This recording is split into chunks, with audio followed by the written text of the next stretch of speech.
Exercício 4 da lista 2.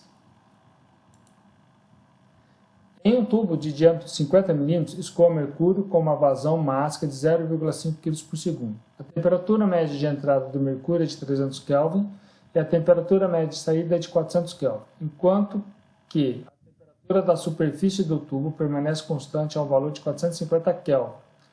Lembre-se que o mercúrio é um metal líquido. Tá? Então, aí determine. Letra A, o número de Reynolds. B, o número de Peclet. C, o número de Nusselt. D, o coeficiente de transição de calor por convecção. E E, o comprimento do tubo em metros. Tá? Esse aqui é um exercício específico para metal líquido. Nas correlações, tinha lá uma para temperatura de superfície constante, outra para fluxo de calor constante. Tá? Vamos usar o caso apropriado aí. Bom, nós vamos trabalhar com a temperatura média de 350 Kelvin, ok? As propriedades do mercúrio são essas, olha agora, ó, a densidade dele é 13.407 kg por metro cúbico, o calor específico, ó, 137,7 Joule por quilo Kelvin. Do ar, geralmente em torno de 1.000, mais ou menos, e da água, líquido saturado, em torno de 4.000, só para vocês terem uma ideia aí do calor específico. Tá? A viscosidade dinâmica é alta, 0,00309. A condutividade térmica é baixa, né, 9,18 watts por metro Kelvin. O número de Prandtl baixíssimo, né, 0,0196. Vocês viram que do óleo, acho que era 6.000, 4.000, alguma coisa assim, né? O número de Prandtl era alto. O número de Prandtl dos gases, de um modo geral, é em torno de 0,7. Tá? Da água, varia um pouco, tá? Entre 3, 5, 6, depende aí da temperatura, tá? Mas já é bem maior que o do mercúrio, apesar dele ser um metal líquido, ok? Letra A, o número de Reynolds, tá? É um tubo, então 4 vezes a vazão máxima dividido por πdmi, né? Substituindo os valores, o número de Reynolds dá 9.727, tá? Ele cai no caso turbulento, porque já é maior que 2.300. Eu não lembrava mais que já era turbulento, mas sim, eu falo do exercício, né? Não lembrava se era laminar ou turbulento. Então é turbulento esse caso aqui. Muito bem, beleza. Letra A, tranquilo. Letra B, o número de Peclet. Vocês vão ver por que depois a gente vai calcular esse número, está calculando esse número de Peclet, tá? O que ele significa? Ele significa a transferência de calor por advecção sobre a transferência de calor por condução. O que é assim? Convecção tem dois mecanismos de transferência de calor. Transferência de calor por difusão e transferência de calor por advecção. Tá? A transferência de calor por difusão é o movimento aleatório aí das moléculas que estão aí no fluido. Tá? Então, vai transmitindo calor. E a advecção é quando existe um movimento do fluido. Tá? Então, existem esses dois mecanismos que ocorrem. Tá? Quando esse escoamento vai ficando cada vez mais com mais velocidade, o processo de advecção ele se torna mais predominante do que o de difusão.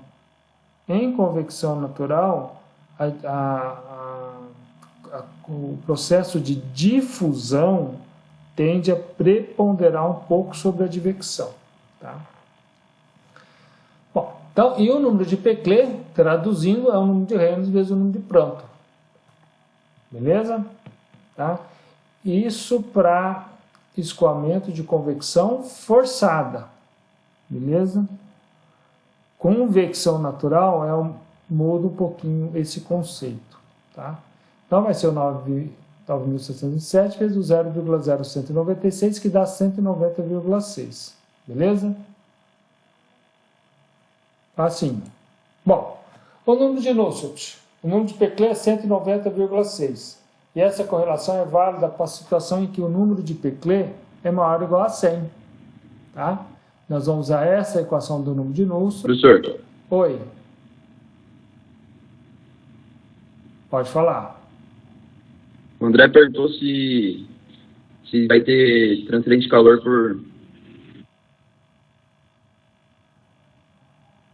Por Radiação? Bom, depois a gente vê. Ó, deixa eu terminar aqui, depois a gente conversa. Radiação. Depois a gente conversa, calma aí. Que a gente vai ter. Então, a gente vai usar essa correlação de Seban e Shinzak, tá? Para temperatura de superfície constante, substituindo os valores, o número de lustro dá 6,667, tá? Então, esse é o número de lustro, ele é baixo, né? E aí, ó, letra D, o coeficiente de transferência de calor por convecção. Ó, apesar do número de lustro ser baixo, tá? Que é o HC vezes 0,05 vezes 9,18, o coeficiente de transferência de calor por convecção dá 1.224 watts por metro quadrado Kelvin. Geralmente ar gira em torno de, dependendo do caso, 6, 30, às vezes 100, 200, tá? Da água dá alto, tá? Mas do mercúrio, a água às vezes dá um pouco mais baixo que 1.000, um pouco maior que 1.000, depende de cada situação, tá? É difícil falar. Bom, então tá aí o coeficiente convectivo.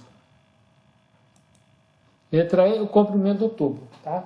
Como ele é um perfil de temperatura, a temperatura da parede é constante, então vai ter um perfil de temperatura exponencial. Então, ó, percebam que, independentemente de ser laminar o regime ou turbulento, quando a temperatura da parede é constante, o perfil de temperatura é exponencial, tá? Então, nós temos aqui a temperatura que sai, temperatura que entra 300, temperatura da parede 450 Kelvin, temos os resultados, tá? O coeficiente convectivo, o diâmetro, a vazão máxima e o calor específico. Então, o comprimento necessário para que o mercúrio saia de 300 Kelvin e chegue a 400 Kelvin, com uma temperatura da parede de 450 Kelvin, é de 39 centímetros. Então, é um comprimento muito pequeno, tá? Então, tá aí o exercício. Vou salvar e a gente bate uma conversa alguma coisa, ok?